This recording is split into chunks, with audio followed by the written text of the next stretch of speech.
Ma'am, এটা আমার husband তুষার, আর তুষার এটা আমার বস। আচ্ছা নেহা, অন্য কোনো দিন আসবো, আমি এখন যাই, আমার দেরি হয়ে যাচ্ছে। না না ম্যাম, এই ফার্স্ট টাইম আমার বাসার কাছে আসলেন, বাসাতে ঢুকবেন না? আসুন না প্লিজ। একটু বসুন ম্যাম, আমি ফাইল নিয়ে আসছি। রিতা, তোমার বসের সাথে তোমার অ্যাফেয়ার চলছে? তুমি যে এত নিচে নামবে আমি স্বপ্নেও ভাবিনি। তুষার, তুমি জানো আমার বসের কাছে সবকিছু আছে, গাড়ি, টাকা পয়সার কোনো কিছুর অভাব নেই। আর তোমার কাছে কি আছে? তোমার কাছে তো এর কিচ্ছুই নেই। তোমার সাথে সারা জীবন থেকে আমি আমার লাইফটা নষ্ট করতে পারবো না। আর হ্যাঁ, আজকে থেকে আমাদের সম্পর্ক এখানেই শেষ। ঠিক আছে, আমি চলে যাচ্ছি। নেহা, একটা কথা বলি, তোমার হাজবেন্ড কি করেন?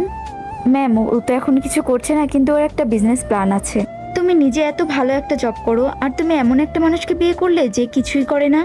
ম্যাম, তুষার না আমাকে অনেক ভালোবাসে, আমার ছোট ছোট প্রত্যেকটা জিনিসের এত কেয়ার করে। আর মেন কথা হচ্ছে ও আমাকে অনেক রেসপেক্ট করে। আর এগুলোর কাছে টাকা পয়সা কিছুই না ম্যাম। যারাই নিজের স্বামীকে মন থেকে ভালোবাসে তারাই ভিডিওটিতে লাইক আর চ্যানেলটি সাবস্ক্রাইব করে দিও।